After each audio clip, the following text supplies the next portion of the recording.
Shalom, shalom, selamat malam semua Bapak Ibu Saudara dimanapun Anda berada pada malam hari ini. Terima kasih sudah bersama dengan kami di channel Majelis Daerah YPP Batu di Sumatera Bagian Selatan dan Sekolah Tinggi Teologi Ebenezer di program kesayangan kita Miracle. Malam ini narasumber kami adalah Bapak Pendeta Johnson Amiman. Beliau adalah Ketua Sinode Gereja Misi Injili Indonesia. Bagaimana harapan-harapannya dan bagaimana kecintaannya kepada Yayasan Pelayanan Pekabaran Injil Indonesia Batu dan sekarang beliau menjadi Ketua Sinode. Ikuti perbincangan kami dengan Bapak Pendeta Johnson Amiman. Selamat menyaksikan. Shalom Bapak Pendeta Johnson Amiman, apa kabar Bapak? Puji Tuhan, Pak Pendeta Marlon. Ya, saya di Batu dalam keadaan baik, sehat semua. Puji Tuhan. Baik, kami juga di Tanjung Enim sehat-sehat.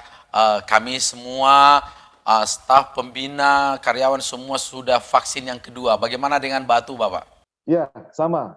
Kami per tanggal 22 Maret yang lalu, kita sudah vaksin yang kedua. Wah, puji Tuhan. Pak Pendeta, sebelum kita nih berbicara tentang Gereja Misi Injil Indonesia di mana Bapak sudah dilantik sebagai ketua, saya ingin memulai dulu yang sifatnya personal. Bagaimana kisahnya? Ada nggak kisah di balik Bapak terpanggil jadi hamba Tuhan? Boleh nggak cerita sedikit? Oh iya, ini kisah masa lalu ya. Ya. Jadi sebenarnya memang saya mau menjadi hamba Tuhan, tapi bukan dalam wilayah sebagai pendeta. Oke. Nah, jadi saya selalu dari kecil cita-citanya ingin menjadi seorang dokter karena kakak saya yang sulung dia seorang dokter. Itu mengikuti persekutuan. Waktu itu YPPI ada di Manado. Mama saya terima Tuhan Yesus. Lalu suka mengundang seorang pendeta ke rumah kami. Namanya Pendeta Sastra Sembiring. Ya. Lalu ingin supaya ayah saya dapat dilayani oleh Pendeta Sastra. Tapi kan ya kami latar belakang gereja yang berbeda dengan pemikiran atau paham daripada ini ya YPPI. Jadi ayah saya suka menolak. Karena sering menolak, akhirnya mama saya minta kepada Pendeta Sastra, doakan saya SD kelas 6 saat itu. Ya. Nah, beliau langsung suruh berlutut saat itu dan beliau tumpangkan tangan, doakan. Dan dalam doanya dia minta Tuhan panggil anak ini supaya memberi hidupnya menjadi hamba Tuhan secara khusus jadi pendeta. Wah, saya dalam hati nggak mau. Sebenarnya Iya, posisi Bapak waktu terpanggil masuk sekolah teologi, Bapak sudah kuliah kan? betul. Jadi tamat SMA, saya karena cita-cita saya ingin jadi dokter. Maka saya masuk di Fakultas Kedokteran Universitas Samratulangi di Manado ya. Wow. Namun di semester 5 itu ada satu KKR ya. Pada saat itu Pendeta Stephen Tong lah yang sedang KKR, dan di akhir KKR itu dia menyanyikan satu lagu. Wow. Itu lagu Kemana Saja Ku Telah Sedia, Pimpinan Tuhan Tak Pernah Bersalah. Wow. Dia nyanyikan saja lagu itu. Dan dia menawarkan anak muda yang mau meresponi panggilan Tuhan maju ke depan. Saya maju ke depan saat itu. Bukan lagi berpikir sebagai hamba Tuhan dalam profesi yang lain, tapi menjadi hamba Tuhan sebagai pendeta yang memberi diri hanya mengerjakan ya pemberitaan Injil. Jadi itu demikian. Pak, bagaimana bisa Bapak gambarkan nggak kecewanya orang tua Bapak, seorang anak muda yang pintar, kuliah di perguruan tinggi negeri, fakultas kedokteran, yang sekarang orang bejubel mengejarnya, Pak. Bagaimana gambaran kekecewaan orang tua Bapak waktu itu? Ya, sebenarnya kalau mama saya tidak ada masalah. Karena memang sejak kecil sesungguhnya dia sudah meminta hamba Tuhan yang melayani pada saat itu, pada saat mama saya mengambil keputusan untuk percaya Tuhan Yesus, Pendeta Sastra Sembiring waktu itu, untuk mendoakan saya supaya menjadi seorang pendeta. Jadi dia pun terus mendoakan agar saya boleh menjadi hamba Tuhan. Tapi memang bagi ayah saya itu satu perubahan yang sangat drastis, karena sejak kecil dia melihat saya mempunyai kerinduan, keinginan untuk studi dan mengikuti jejak kakak saya yang sulung sebagai dokter. Ya, tetapi ketika Tuhan memanggil ya dalam satu acara itu, maka ya dia merasa apakah betul ini panggilan Tuhan atau satu pelarian diri, ya seperti itu. Dan nanti sesudah saya pulang dari pelayanan praktek, baru dia melihat bahwa sesungguhnya yang terjadi itu adalah panggilan Tuhan. Jadi mungkin dia kecewa, tetapi dia boleh melihat bahwa di dalam tujuan Tuhan segala sesuatunya menjadi baik, ya, menjadi indah pada waktunya. Seperti itu. Lantas akhirnya, oke, Bapak mengambil keputusan di jalur sekolah teologi di Kalimantan Barat, di ATI, Pak ya. STT Ati ya. Kok tiba-tiba ke ATI, Pak? Itu bagaimana ceritanya? Dari Manado ke ATI. Iya. Saya hanya tahu Institut Injil Indonesia, ya. Ya. Apalagi pada waktu itu ada seorang pendeta alumni I3, Pendeta Samuel Jalil, itu adalah pembina rohani kami di Fakultas Kedokteran, dan saya pengurus daripada Medical Prayer Fellowship waktu itu. Oke. Namun ketika saya coba kontak I3 membisu, saya sebut begitu ya, karena formulir yang dikirim tidak ada jawaban, telepon yang saya telepon tidak pernah diangkat, seperti itu. Karena Lalu waktu itu sangat banyak pelamar, Pak Pendeta. Banyak sekali. Waktu itu benar-benar ratu dari sekolah teologi. Ya.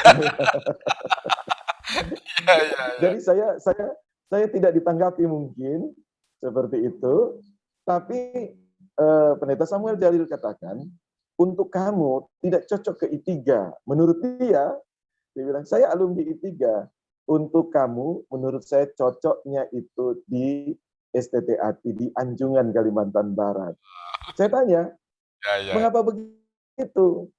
Dia katakan, karena di STT Ati itu betul-betul keadaannya berbeda dari I3. Ya, di I3 sudah begini, sudah maju. Kalau di Ati itu, dia sebut itu sekolahnya singkatan, STT Ati. Sekolah tanpa telepon, abadi tanpa informasi. Nah, itu dulu. Oh, oke, Pak Pendeta, baik, itu masa lalu. Nah, Pak Pendeta, kita ini banyak bercerita dulu. Akhirnya Bapak masuk di YPPI atau GMII lah, GMII yang waktu tentunya dengan YPPI. Dan Bapak itu kedapatan setia. Wah, gitu, kedapatan setia ya.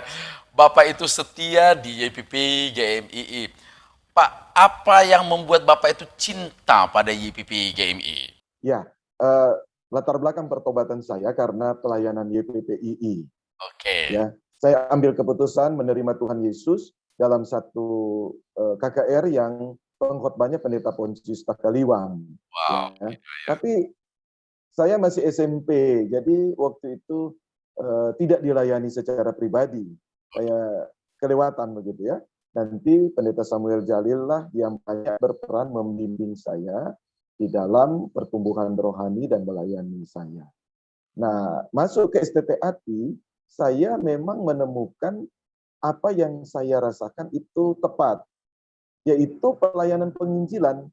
Jadi di STT Ati memang sejak semester 1 saya tidak dimuridkan lagi, biasa ada pemuridan. Tapi karena Pendeta Samuel Jalil membuat surat bahwa saya sudah sampai pada tahap yang tidak perlu pemuridan lagi, sejak semester 1 saya sudah diutus dalam pelayanan tim Kaleb. Jadi ya menginjili saja begitu, kemana Tuhan arahkan. Ya, saya lihat demikian juga YPPI. Jadi sejak awal memang frekuensinya sama, kira-kira begitu. Artinya Pak mau mengatakan bahwa penginjilan sudah menjadi nyawa, sudah menjadi jiwa Bapak sejak awal memutuskan untuk menjadi hamba Tuhan. Betul, betul. Jadi akhirnya juga ketika saya mengikuti satu training dan di situ ada tes karunia, ternyata memang karunia utama itu adalah penginjilan. Oke. Dan sebenarnya bukan penggembalaan, walaupun saya masuk ke gereja ya, Mestinya kan harus kuat karunia penggembalaan, tapi saya sebenarnya yang paling kuat itulah karunia penginjilan. Oke. Lantas Bapak kan berikutnya oleh hikmat dari Bapak Pendeta Petrus Octavianus melihat gambaran ke depan, Bapak diminta untuk menjadi sekretaris umum YPPII Batu yang sangat prestisius, jabatan prestisius, Ekum Pak, Ya, memanage ya. organisasi YPPI Batu. Pak, waktu itu bagaimana respons Bapak dan hati Bapak waktu itu? Iya, waktu saya dipanggil, saat itu saya berada di satu tempat sedang KKR di OEKAM di Kabupaten Timor Tengah Selatan, di NTT ya. Dan saya datang ke Batu, berjumpa dengan Pak Oktav, dan beliau katakan bahwa dia sudah berdoa dan dia meyakini bahwa saya ditetapkan untuk menjadi sekretaris umum daripada YPPI Batu. Ya, saya berpikir sebenarnya di Batu itu ada banyak sekali orang-orang yang mampu. Apalagi yang punya gelar S3 waktu itu ada 18 orang. Tidak perlu saya, dan saya merasa saya tidak punya karunia di situ. Karunia saya sebenarnya ya penginjilan, itu karunia utama saya. Saya memang lebih banyak ke arah itu. Tetapi ketika beliau sampaikan itu dan menyampaikan bahwa saya harus ya didoakan untuk itu, maka saya katakan biarlah saya pulang dulu. Nanti saya berdoa juga apakah itu dari Tuhan ataukah sekedar keyakinan sepihak begitu ya. Dan saya menyampaikan ke majelis jemaat, kepada jemaat supaya mereka mendoakan saya ya. Dan saya sendiri juga menyampaikan ke istri, ke anak-anak bahwa kalau memang itu dari Tuhan ya akan terjadi perubahan dalam kehidupan keluarga, harus pindah ke Batu dan seterusnya. Tetapi memang beberapa waktu kemudian ya saya mendapatkan peneguhan dari Tuhan. Di satu saat saya dalam perjalanan menuju ke kantor daripada Majelis Perwakilan Khusus YPPI Batu di Jakarta, tepatnya di perempatan di daerah kami, itu ada suara dalam hati saya, berikanlah apa yang dia minta. Hanya begitu saja dalam hati saya ada suara seperti itu. Nah, saya pikir, oh, Tuhan mau saya untuk memberi kepada para pengemis di perempatan lampu merah. Maka ketika pas lampu merah ya saya memberikan uang kepada para pengemis. Yang pertama saya berikan 100.000 karena saya pikir Tuhan yang minta ya saya serahkan. Tapi apa yang terjadi? Datanglah pengemis-pengemis yang lain, sehingga memang akhirnya seluruh uang dalam dompet saya habis, saya berikan. Saya pikir, ya sudah, saya sudah lakukan apa yang Tuhan mau. Tapi 1 kilo kemudian, ternyata suara itu kembali terdengar. Maka saya menepi mencari tempat parkir yang aman, dan saya mulai berdoa dan bertanya kepada Tuhan, apa maksud daripada suara itu? Maka Tuhan menjelaskan bahwa apa yang Pak Oktav sampaikan itu dari Tuhan. Ya, maka saya mengambil keputusan, ya kalau itu dari Tuhan, maka saya harus meresponi dan segera menjawabnya.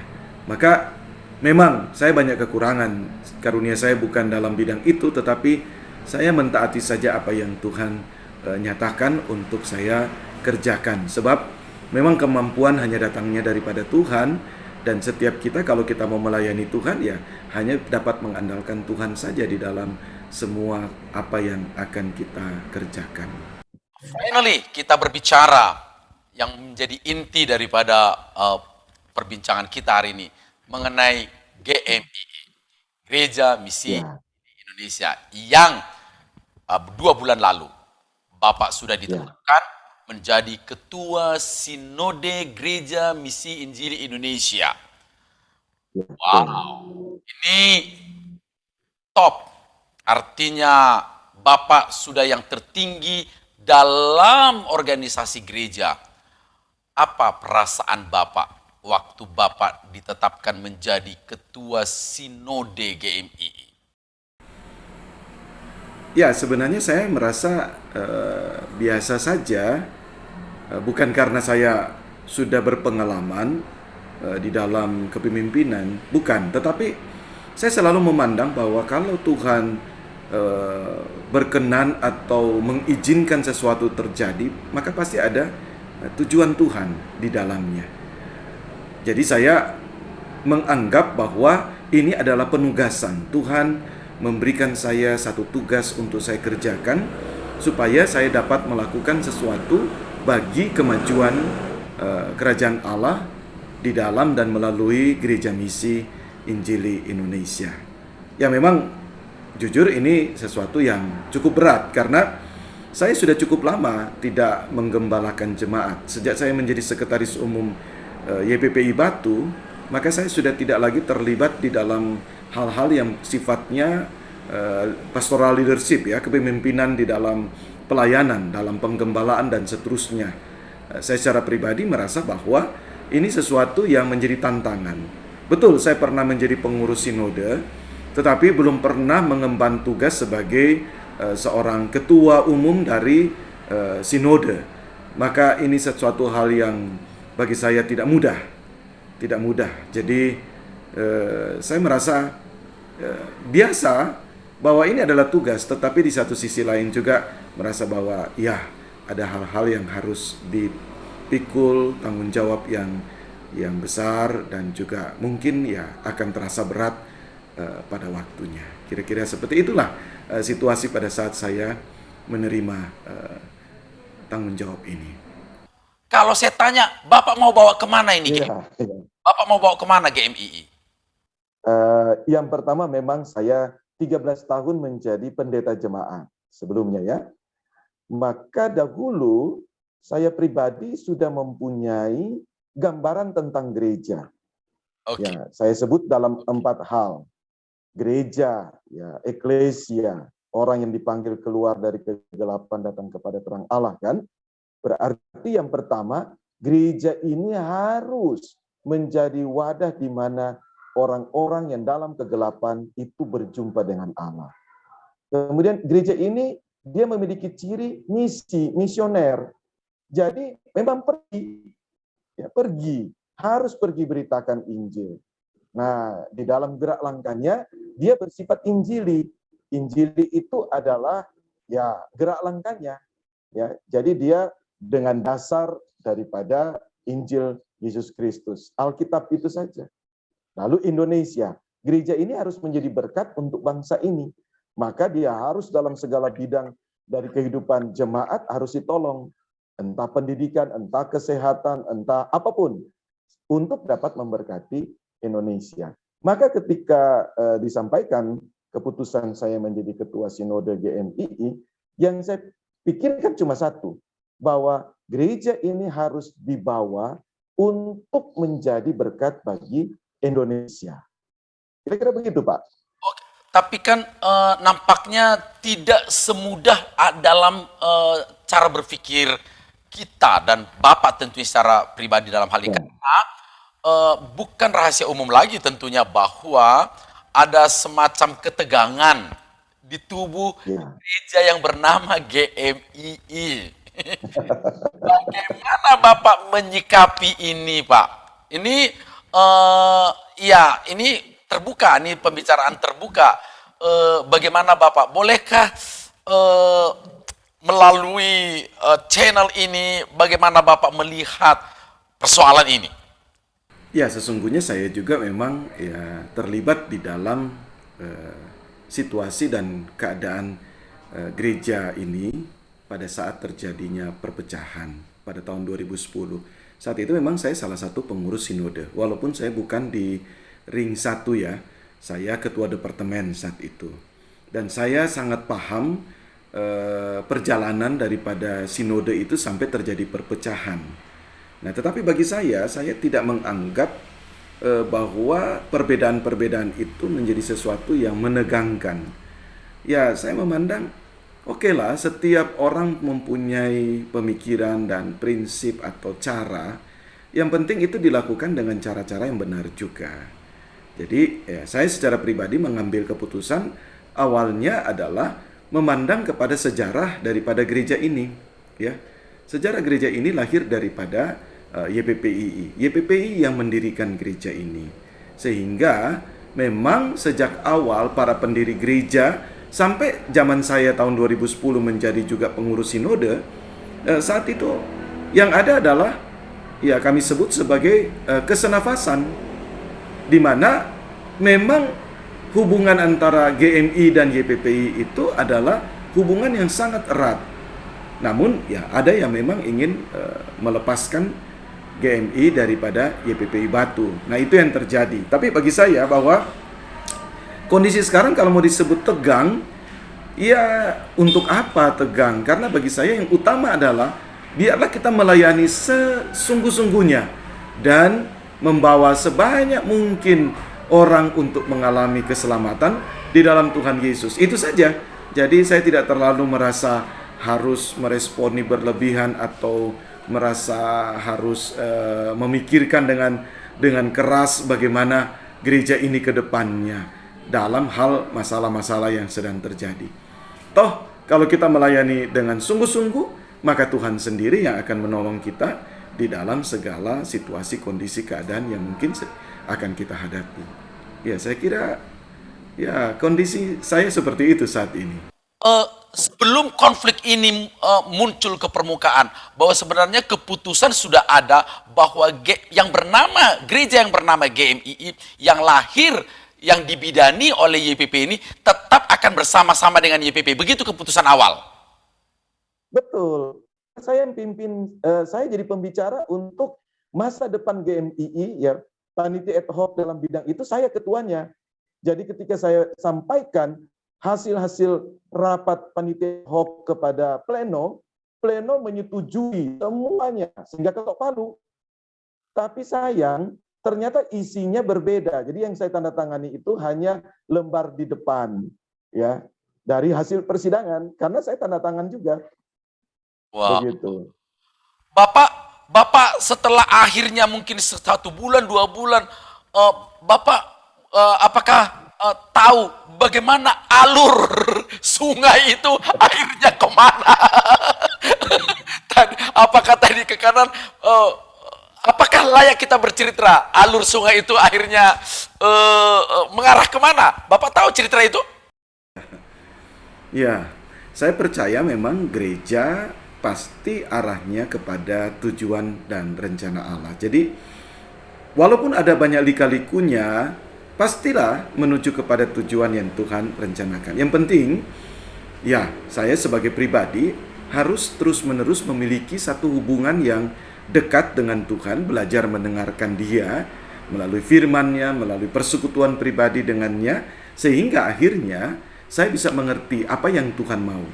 Memang kalau dipikirkan ya ada banyak sekali keinginan dan kemauan saya, tetapi apakah itu keinginan dan kemauan Tuhan? Maka saya belajar saja untuk ya mengikuti arah daripada aliran yang Tuhan mau untuk dikerjakan, sehingga pada akhirnya walaupun mungkin ya tidak sempurna atau tidak mencapai apa yang diharapkan, tetapi kalau itu menyenangkan hati Tuhan, itu lebih indah dan lebih baik bagi saya.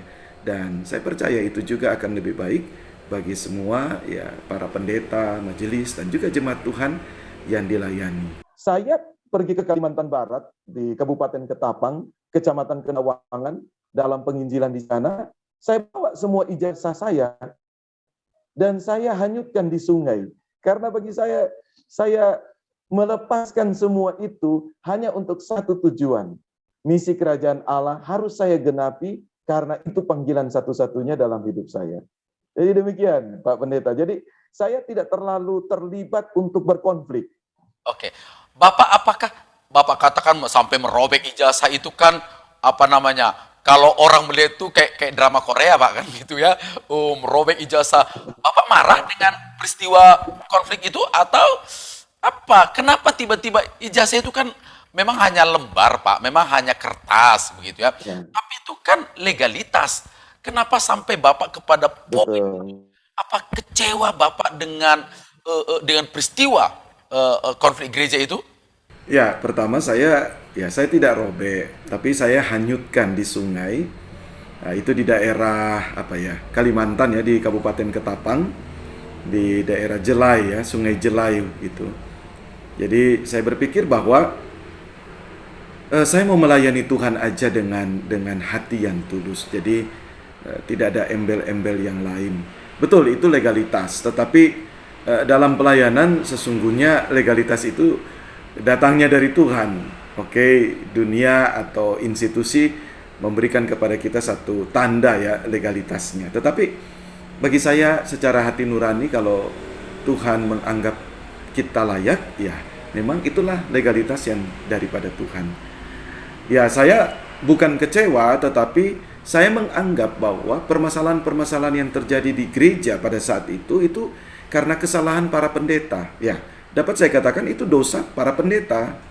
Ya, saya tidak bermaksud menyinggung siapapun ya, tapi bagi saya ya termasuk saya juga. Dan karena berkali-kali waktu itu dikatakan bahwa kalau seandainya menyebabkan perpecahan dalam satu gereja, maka ya kembalikan itu ijazah kepada institusi yang memberikan. Kira-kira begitu kata pimpinan pada saat itu ya. Tapi toh kalimat itu hanya berlalu begitu saja. Jadi bagi saya ya itu hal yang benar. Kita mengakui kita salah, kita mengakui kita melakukan sesuatu yang tidak sesuai kehendak Allah. Maka secara pribadi saya melakukan itu. Saya menghanyutkan ijazah saya melepaskan semua itu sebagai satu tanda pertobatan juga, bahwa sesungguhnya kita para pemimpin umat, kita kadangkala ketika berbeda pendapat kita tidak bisa saling merendahkan diri, dan akhirnya mencari dukungan, mencari orang-orang yang dapat menjadi kelompok yang membuat kita rasa kuat. Sementara saya tidak. Tidak apa-apa berjalan sendiri asal bersama dengan Tuhan, itu cukuplah. Sehingga waktu itu saya ambil keputusan, Tuhan, izinkanlah saya melayani Engkau dengan caramu, dan saya melepaskan semua apa yang menjadi satu kebanggaan diri saya, dan biarlah saya melayani sebagai hamba Tuhan yang sederhana saja.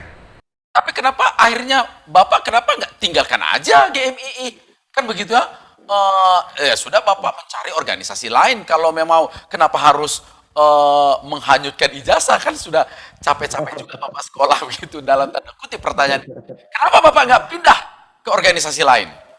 Ya betul, ya melihat kondisi pada saat itu, ya pasti juga ada keinginan atau pemikiran untuk kenapa tetap bertahan di satu gereja dengan banyak pergumulan atau permasalahan seperti itu. Toh masih muda pada saat itu, dan bisa juga kita pindah atau kita melayani di tempat yang lain. Saya sendiri pun pernah berpikir untuk lebih baik saya mendirikan satu lembaga pelayanan sendiri aja, sehingga saya dapat mengatur dengan cara saya sendiri.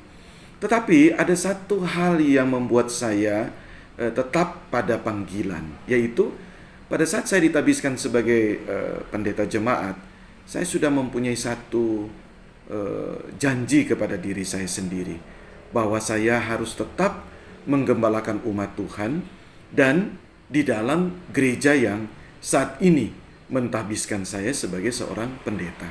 Maka saya tetap ada di dalam GMII, bukan karena alasan apapun, tapi memang saya Tuhan panggil untuk itu ya. Kadang-kala juga pernah berpikir aduh ngapain seperti ini lebih sibuk hanya untuk mengurus masalah daripada mengurus pergumulan jemaat. Jadi pada saat-saat seperti itu saya berpikir lebih susah untuk berkomunikasi dengan para pendeta dibandingkan untuk berkomunikasi dengan jemaat Tuhan ya. Saya kan selalu berpikir bahwa yang utama adalah terjadinya transformasi pribadi dari anggota gereja. Mereka bertumbuh di dalam Tuhan, mereka hidup mengasihi Tuhan, mereka akhirnya dapat menjadi mitra di dalam pelayanan, sehingga gereja boleh menjadi alat kesaksian seperti yang Tuhan kehendaki.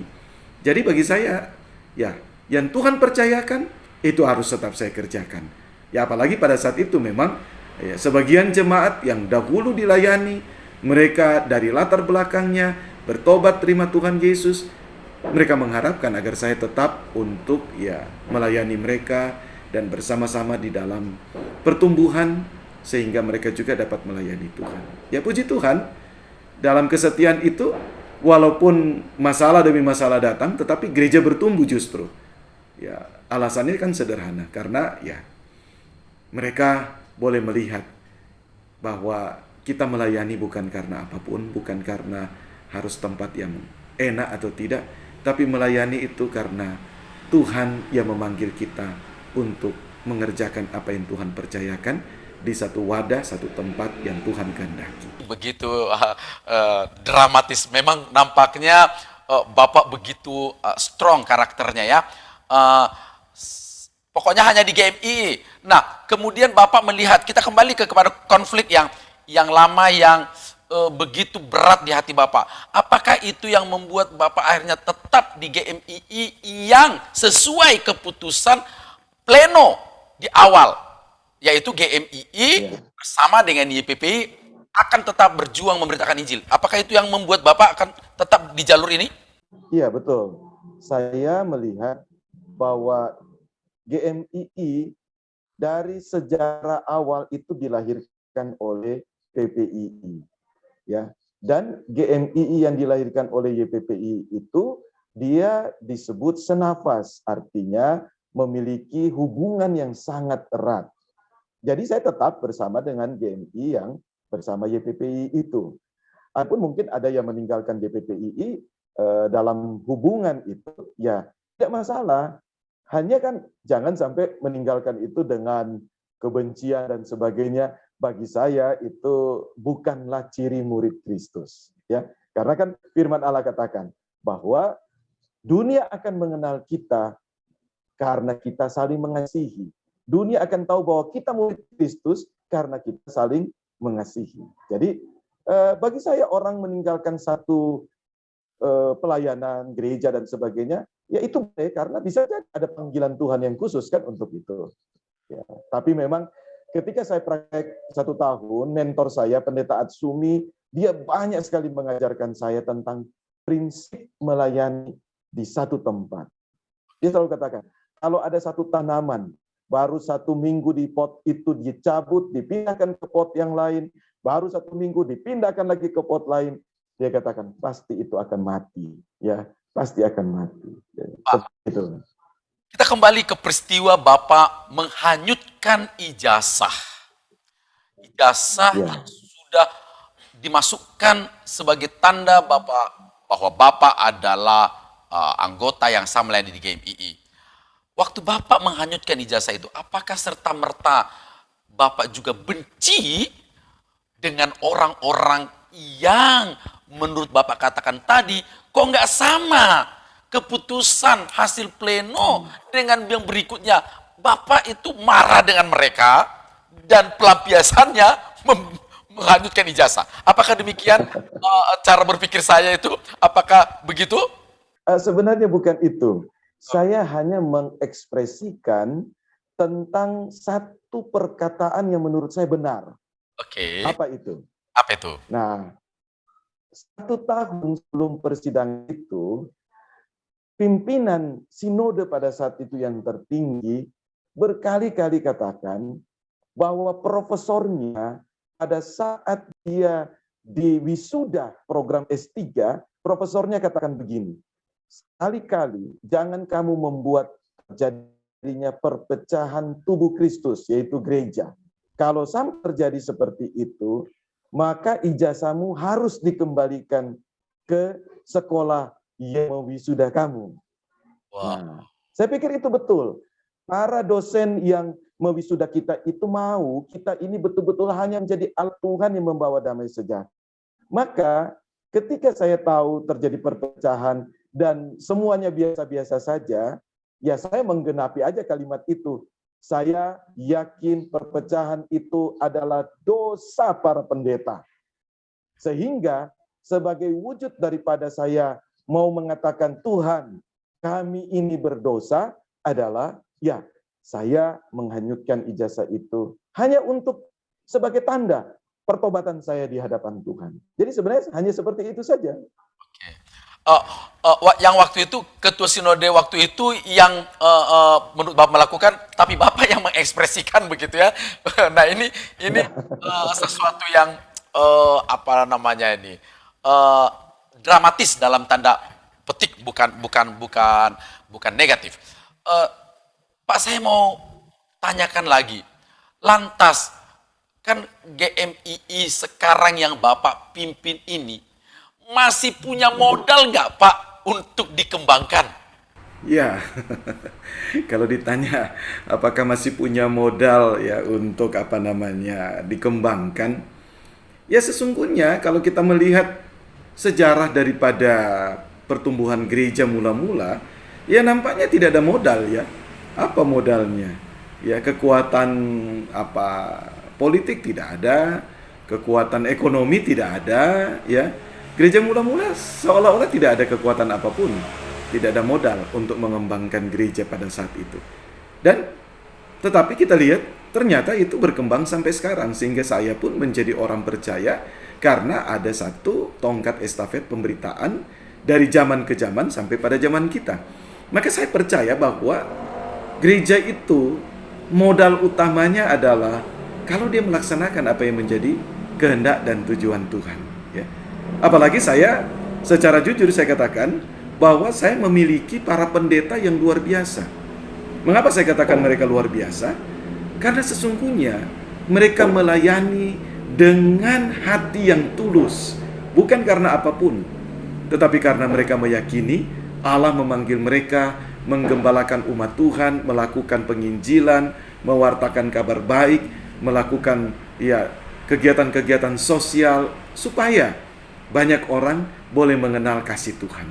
Jadi dengan adanya pendeta-pendeta yang seperti itu, saya percaya bahwa ini menjadi modal lagi yang lebih kuat untuk dapat membuat gereja ini bertumbuh dan menjadi wadah di mana kuasa Allah bekerja dan banyak orang boleh mengalami anugerah keselamatan di dalam Tuhan Yesus.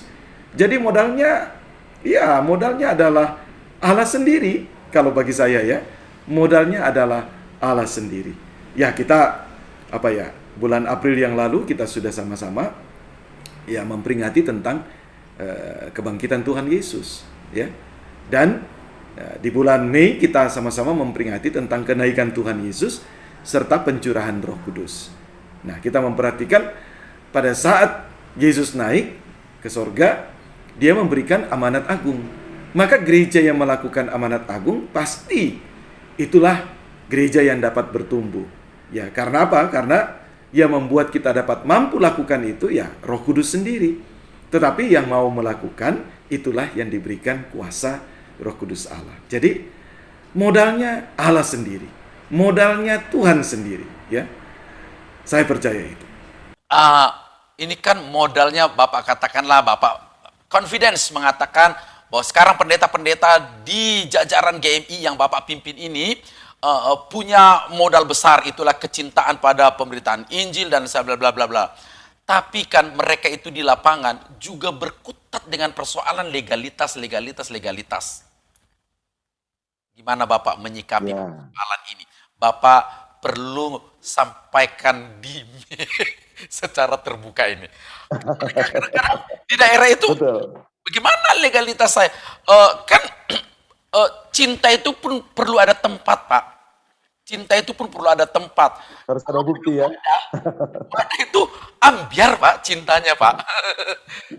Perjuangan yang kuat itu pun perlu ada wadahnya. Bagaimana Bapak menjelaskan sejelas-jelasnya persoalan yang pelik ini? Iya. Ya memang sesungguhnya kalau kita bicara tentang legal ini kan aspek hukum pengakuan daripada pemerintah. Ya, maka kita memperhatikan bahwa GMI itu sudah terdaftar kan di Kementerian Agama Republik Indonesia, Dirjen Bimas Kristen. Dan itu terdaftar di tahun 95. Ingat, terdaftar di tahun 95. Dan pada saat mendaftarkan itu, memang akte notarisnya, mukadimahnya selalu mengatakan bahwa GMI itu senafas dengan YPPII. Bahkan sampai pada tahun 2005, mukadimahnya seperti itu. Mengapa seperti itu? Sebab memang YPPI yang melahirkan GMII, Mother of Sanctorium, ya. Jadi, mau dibilang apa lagi? Kalau GMII yang masih bersama dengan YPPII, pasti GMI itulah yang legal. Sementara yang keluar daripada hal itu pasti adalah bukan GMI yang legal. Mengapa? Karena terdaftarnya di tahun 95 itu adalah senafas dengan YPPII.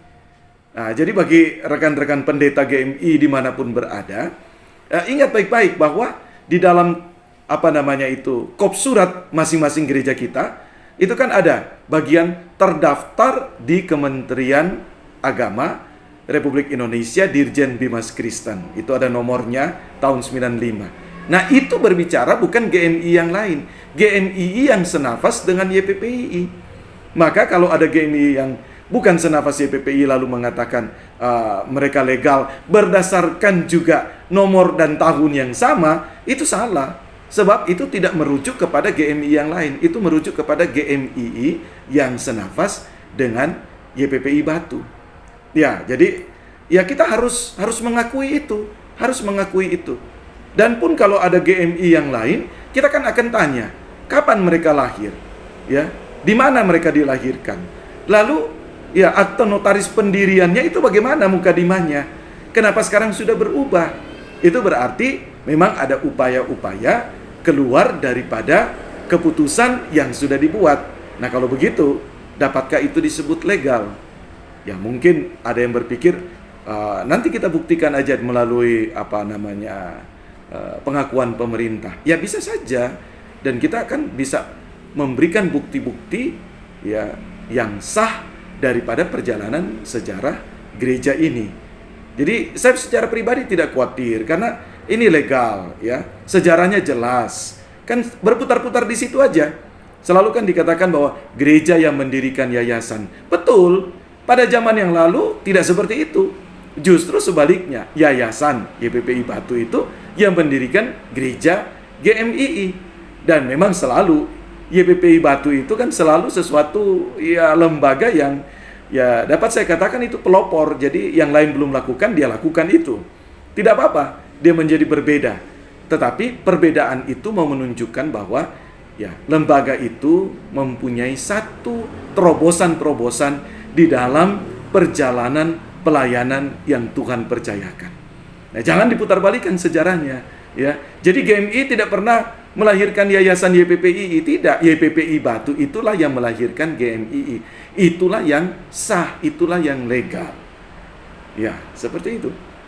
Pernyataan secara terbuka yang seperti ini tentu sangat dibutuhkan dan perlu menjadi motivasi yang kuat untuk mewadahi panggilan yang tulus tadi, Pak, pemberitaan Injil yang saya pikir menjadi modal besar bagi para pendeta di lapangan, para evangelis, mahasiswa praktek untuk berkobar-kobar memberitakan Injil. Namun, Pak, acap kali suara-suara dari luar itu kan mengganggu terus, Pak. Apalagi di daerah-daerah gitu loh. Di daerah-daerah ada tips nggak dari Bapak untuk mereka-mereka untuk mempush, memotivasi mereka, ayo maju gitu. Ayo maju. Gereja di mana kamu melayani ini adalah gereja yang luar biasa, memiliki sejarah panjang penginjilan. Atau tips apa yang sekarang Bapak punyai untuk mempush mereka? Sebenarnya ini bukan masalah legal atau tidak legal yang membuat para pendeta itu harus bersemangat, tetapi ini masalah keterpanggilan dalam satu keyakinan pilihan, ya. Jadi kalau meyakini bahwa terpanggil di dalam pelayanan bersama ini, maka apapun kata orang, itu kan yang menentukan legal dan tidak legal itu kan bukan orang-orang, tetapi secara hukum itu diberikan hak kepada negara. Dalam hal ini kan Dirjen Bimas Kristen. Jadi kalau cuma apa kata orang, itu tidak perlu kita masukkan dalam hati, tapi keterpanggilan kita, pilihan kita, keputusan kita, itulah yang harus memotivasi bahwa yang tertinggi di dalam panggilan itu adalah jiwa-jiwa yang dibawa ke dalam kerajaan Allah. Jadi saya ketika berbicara kepada para pendeta di daerah tentang persoalan GMI ini, saya katakan ini bukan masalah legal atau tidak legal, tetapi masalah keterpanggilan kita bersama untuk tujuan pekabaran Injil. Jadi nggak usah terlalu didengarkan apa kata orang. Toh yang menyatakan itu diakui oleh negara kan harus dirjen, bukan kata orang. Nah, kita sudah diakui, dirjen mengakui hal itu.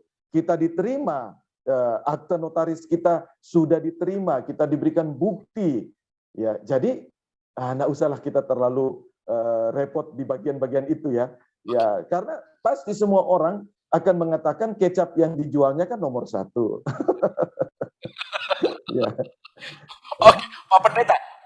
Ini saya kembali. Pada waktu Bapak ditetapkan nih, dilantik nih, menjadi ketua Sinode Gereja Misi Injil Indonesia, meskipun tentu sudah di awal ada pembicaraan, tapi pada waktu dilantik itu tantangan yang mendominasi pikiran Bapak itu tantangan organisasi kah, finansial kah, atau SDM? Apa yang yang bikin Bapak pusing? Ini apa? Ya, saya ketika menerima tanggung jawab ini, tantangan yang saya rasa paling berat itu tantangan SDM, Pak. Oke. Dalam hal ini, tantangan pada diri para pendeta. Oke. Yang mereka pelajari berbeda dengan zaman yang sedang kita masuki, yang sedang berubah. Ya, sementara kita masuki situasi seperti ini, tidak siap secara kecakapan, karena sekarang ya sudah harus ini ya, harus belajar dengan teknologi ya, untuk dapat menyiarkan Injil juga dan sebagainya. Jadi memang tantangannya bagi saya itu ada pada diri gembala, para pendeta di GMII. Hal-hal yang lain saya kira itu berdua nomor, tetapi yang pertama itu adalah kesiapan para pendeta. Maka target saya tahun ini semua jemaat GMI ini terkunjungi dan terjadi satu dialog ya. Dan saya bisa mengukur sampai di mana kondisinya, sehingga kita dapat membuat satu strategi untuk ke depan, tidak terlalu berat, tapi bukan juga ringan, dapat dikerjakan, dan kita akan mencapai goal. Ya, kalau tim sepak bola kan, ya saya sebagai pelatih, sekarang saya harus mulai memberikan porsi latihan sesuai masing-masing pemain. Tapi yang utama adalah mengatur timnya ini mampu menciptakan gol sesuai dengan kemampuan masing-masing. Pak Pendeta, Bapak katakan ya ada disruption di mana-mana, is okay. Juga memasuki gereja. Tapi kan dalam pemetaan Bapak nih sejak ditetapkan sebagai ketua sinode, dalam pemetaan persoalan, yang sekarang kita tahu bahwa persoalan gereja macam-macam kan begitu ya. Mana ini yang paling banyak ini persoalan ini? Ini sekarang juga ada tim sinode yang berangkat ke suatu daerah kan begitu ya. Persoalannya nggak selesai-selesai. Pendetanya, majelisnya, jemaatnya, atau sebenarnya apa sih sebenarnya yang paling dalam pemetaan Bapak, pengamatan Bapak sudah pernah di penggembalaan, penginjilan, di yayasan, sudah melihat dari atas, melihat dari bawah kan begitu ya. Apa sih sebenarnya persoalan-persoalan di GMI itu tentunya kita sekarang ini supaya lebih fokus dalam penyelesaian jemaatnya kah atau pendetanya yang macam-macam. Mari Pak. Jadi tidak bersifat personal sebenarnya, jadi bukan pada pribadi, tapi yang utama adalah ketiadaan tujuan dari gereja. Ya. Banyak GMII tidak punya tujuan. Oke. Ya, seperti kalau kita sopir angkot atau sopir bus, karena habis bensin ya berkelahi kita dengan penumpang karena penumpang nggak sampai tujuan. Nah, ini yang menjadi persoalan. Gereja-gereja lokal tidak mempunyai tujuan mengapa mereka Tuhan hadirkan di wilayah itu. Akibatnya semua pelajaran yang dipelajari, teologi yang dipelajari hanya bermuara kepada teologi liturgi. sehingga hanya berakhir di situ. Nah, padahal ini gereja misi. Gereja misi tidak berakhir di liturgi, tapi dia harus berakhir kepada misi yang jelas, tujuan yang jelas. Nah, kalau ketiadaan itu menjadi konflik di dalam. Ya kita tahu itu juga, ya kita sebut zona nyaman ya, tidak mau keluar dari gereja, karena tidak punya tujuan lain. Hanya mau berkumpul, hanya mau berkumpul. Nah, itu menjadi persoalan utama. Kalau mau ditanya secara personal, ya ini kendala ada pada gembala. Gembala yang tidak mampu untuk melihat ya kehadiran gereja di tempat itu untuk apa. Jadi dia hanya menjadi pelayan liturgi saja. Dari minggu ke minggu berkhotbah, ibadah, rumah tangga, ibadah gereja, ibadah jemaat, dan sebagainya. Padahal dia harus segera memetakan daerah itu. Apa yang menjadi kebutuhan satu daerah. Kemudian, Bapak kan sudah punya modal kecintaan terhadap penginjilan. Dan sekarang Bapak ada di organisasi yang benar-benar mewadahi penginjilan. Ini klop.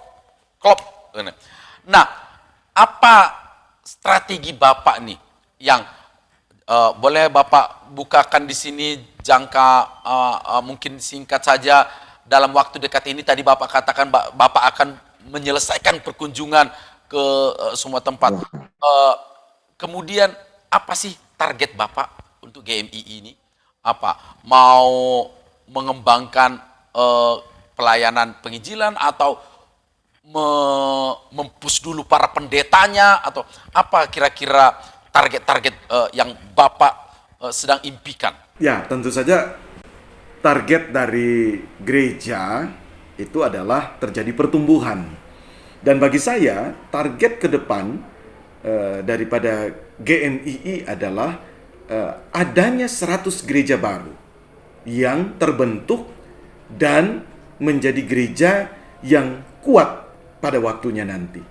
Nah, bagaimana itu dapat tercapai? Ya, kami mempunyai program atau 4 hal yang akan kami lakukan. Yang pertama itu menggerakkan jemaat lokal ya untuk menjadi gereja atau jemaat yang misioner. Maka harus ada pelatihan-pelatihan baik untuk gembala, majelis maupun para jemaat. Sehingga ini menjadi gereja yang misioner. Ya, untuk mencapai atau menuju kepada adanya 100 gereja yang baru ya di akhir daripada kepengurusan kami di dalam periode ini. Nah, yang kedua, kami akan melakukan itu merekrut tenaga-tenaga hamba-hamba Tuhan muda yang baru, dan kita melatih mereka untuk dapat mencapai target atau tujuan yang kami sudah rencanakan. Selain itu, yang ketiga, kami akan memperbaiki sistem yang ada, baik administrasi maupun juga keuangan, sehingga ini bisa jadi transparan dan lebih mudah ya di tengah-tengah perubahan-perubahan yang ada, sehingga kita lebih cepat untuk dapat mengatasi jikalau ada persoalan-persoalan yang baru. Nah, dan yang keempat ya, kami akan membangun ya berbagai infrastruktur. Secara khusus kita saat ini lagi mau memfokuskan untuk adanya pembangunan kantor sinode ya. Kita sudah mengadakan peletakan batu pertama ya di awal bulan April, dan kita sedang menggumuli berdoa, Tuhan langkah selanjutnya apa yang harus kami lakukan. Jadi target kami ya seperti itu, 100 gereja baru di 5 tahun yang akan datang. Baik, terima kasih Pak Pendeta, semua ulasan yang Bapak sampaikan, kesaksian dan cerita tentang GMI. Yang terakhir Pak, apa kata Ibu Milda waktu Bapak menerima jabatan sebagai Ketua Umum Sinode GMI? Apakah keluarga bergumul atau sukacita? Ini bukan masalah perasaan mungkin ya, karena selalu bagi saya satu ya definisi mungkin ya. Bagi saya kepemimpinan itu adalah pengaruh. Pengaruh. Jadi seorang pemimpin itu punya pengaruh, mempengaruhi. Entah dia mafia, kalau nak punya pengaruh, dia bukan pemimpin ya. Entah ketua sinode, kalau dia tidak bisa mempengaruhi untuk mencapai tujuan, itu juga tidak ada gunanya. Jadi ketika istri tahu bahwa saya menjadi ketua umum sinode, dia hanya katakan, apakah pengaruh Kristus sudah mempengaruhi dirimu sehingga kamu bisa mempengaruhi para pendeta untuk mencapai tujuan Kristus? Oke. Dia juga nggak senang-senang, juga biasa aja. Karena bagi kami jabatan bukan hal utama. Beritakan Injil itu yang paling utama. Jadi kira-kira begitu, Pak. Baik. Dengan demikian, terima kasih Pak Pendeta Jansen. Bincang-bincang kita di Miracle, kami sangat berkeyakinan bahwa perbincangan ini akan menjadi inspirasi bagi banyak orang. Sampai di sini perbincangan kita. Tuhan Yesus memberkati. Shalom Bapak Ibu yang diberkati oleh Tuhan Yesus. Secara pribadi saya bangga, senang dan bersyukur melihat bagaimana Tuhan Yesus memilih dan menetapkan Bapak Pendeta Jansen menjadi alatnya. Saya mengenal beliau sejak tahun 1981. Sejak beliau masih kecil, masih SD. Almarhumah, ibunya atau mamanya Bapak Pendeta Jansen, salah seorang anggota persekutuan doa kita di Manado, yang pada waktu itu saya layani. Seorang ibu yang sangat rendah hati dan sangat mengasihi Tuhan. Beliau merindukan anaknya, itu Bapak Pendeta Jansen, untuk menjadi seorang hamba Tuhan. Dalam suatu kesempatan beliau meminta saya untuk mendoakan dan menumpangkan tangan atas Bapak Jansen supaya menjadi hamba Tuhan. Dan puji Tuhan, walaupun Pak Jansen mencoba menolak dan melawan, tapi doa dan kerinduan seorang ibu yang tulus, Tuhan Yesus jawab dan kabulkan. Maka saya percaya keberadaan Bapak Pendeta Jansen tidaklah terlepas dari doa seorang ibu yang tulus, yaitu mamanya Pak Jansen. Selamat buat Bapak Pendeta Jansen atas kepercayaan yang diberikan oleh Tuhan Yesus untuk memimpin Sinode Gereja Misi Injili Indonesia sebagai ketua umum. Doa dan harapan saya melalui kepemimpinan Bapak Pendeta Jansen dan tim, pelayanan GMI akan makin maju dan berkembang. Maka Bapak Pendeta Jansen, jalankanlah tugas dengan rendah hati dan dalam ketulusan. Dan nasihat Paulus kepada Timotius, jangan seorang pun menganggap engkau rendah. Jadilah teladan. Sebagai pemimpin, betapa dibutuhkan keteladanan. Maka biarlah lewat kepemimpinan Bapak Pendeta Jansen, hati Tuhan Yesus sebagai kepala gereja disenangkan dan tujuan Tuhan tercapai. Selamat berjuang, Tuhan Yesus memberkati. Shalom. Atas nama pimpinan Sekolah Tinggi Teologi Abdi Tuhan Injili Anjungan Pontianak, Kalimantan Barat, kami mengucapkan selamat kepada Bapak Pendeta Jansen Amiman, STH, sebagai Ketua Umum Sinode Gereja Misi Injili Indonesia periode 2021 sampai 2026. Tuhan Yesus memberkati. Selamat untuk Pendeta Jansen dan keluarga. Selamat untuk Pak Pendeta Jansen, selamat melayani, Tuhan memberkati. Selamat melayani kepada Bapak Pendeta Jansen bersama keluarga, menjadi berkat di tengah-tengah pelayanan yang ada. Kami bangga alumni STTATI dipakai Tuhan. Itulah Pendeta Jansen Amiman sebagai Ketua Sinode GMI. Tuhan berkati. Yes.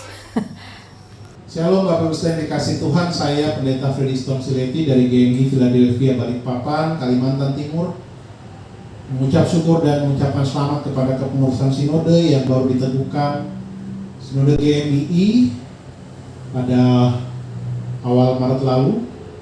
Pak Jansen sebagai Ketua Umum, Pak Budi sebagai Sekretaris Umum dan Pak Hemi sebagai Bendahara Umum.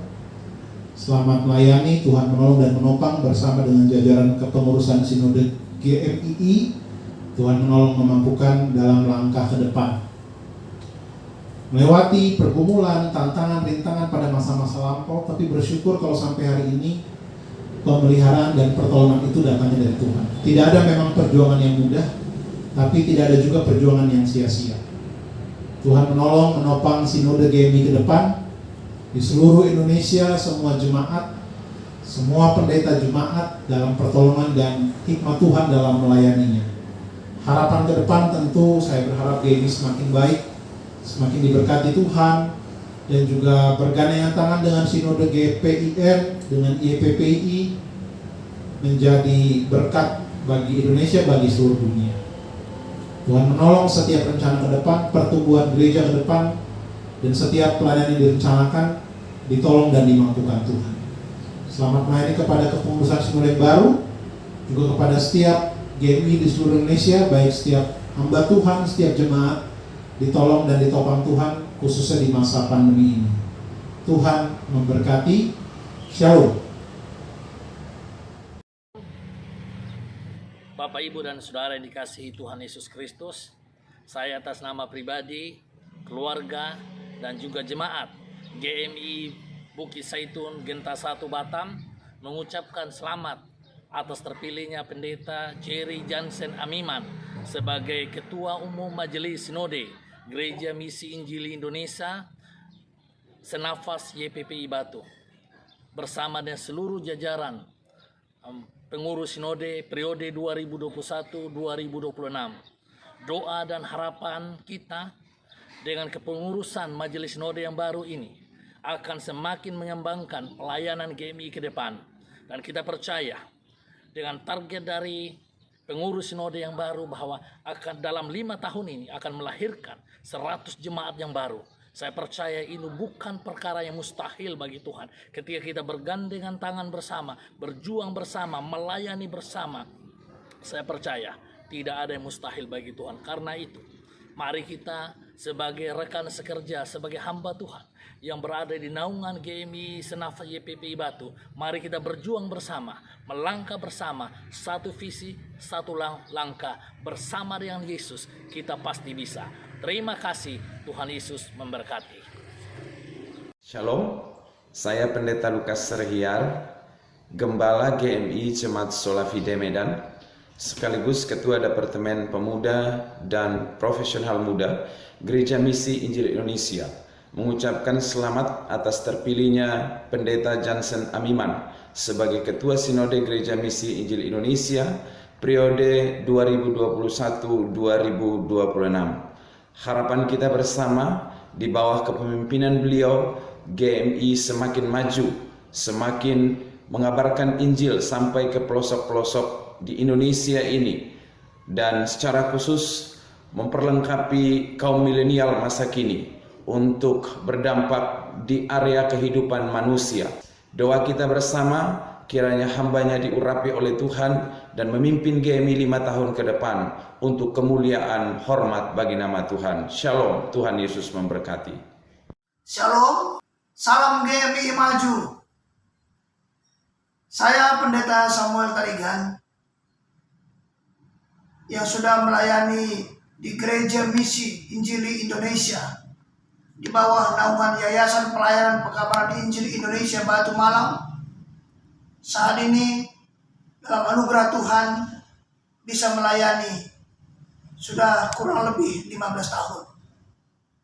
Saat ini dalam doa dan harapan saya, biarlah seluruh pelayanan GMI ke depan tetap berjalan dalam garis kehendak Tuhan. Kiranya dalam anugerah Tuhan, mari kita semakin giat melayani, semakin taat dan setia untuk tetap bersemangat melakukan pelayanan penginjilan, menjangkau jiwa-jiwa yang terhilang bagi hormat dan kemuliaan nama Tuhan.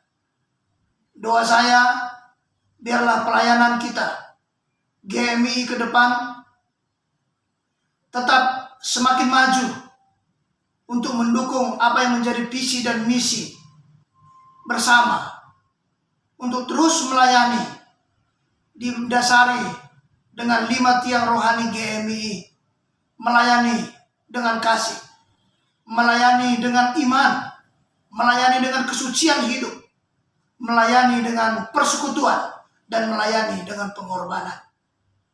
Secara khusus saat ini bagi seluruh pengurus Sinode GMII periode 2021-2026 dalam kepemimpinan Bapak yang kami kasihi, Bapak Pendeta Johnson Amiman.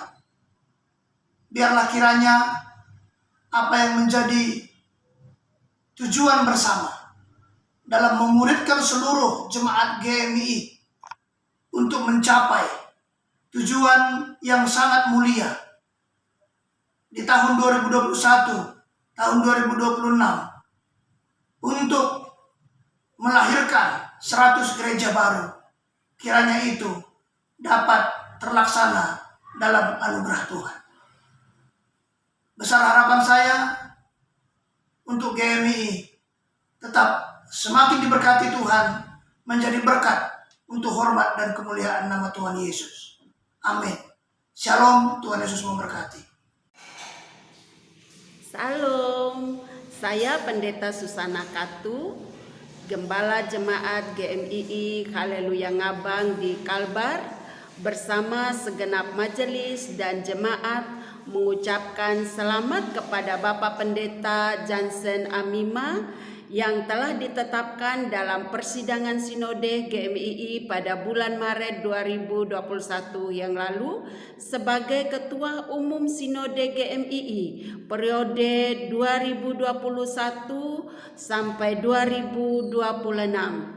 Kiranya Bapak Pendeta Johnson Amima bersama tim pengurus Sinode GMII dengan moto GMII Maju dipakai sebagai alat di tangan Tuhan untuk memajukan GMII. Semangat GMII Maju. Yes! Tuhan Yesus memberkati.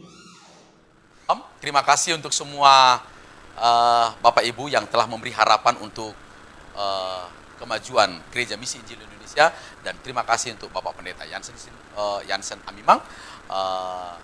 Doa kami juga GMI akan semakin maju. Selamat malam, sampai bertemu di acara-acara dari program kami di channel Majelis Daerah YPP Batu di Sumatera bagian Selatan dan Sekolah Tinggi Teologi Amir Heser. Tuhan Yesus memberkati. Shalom.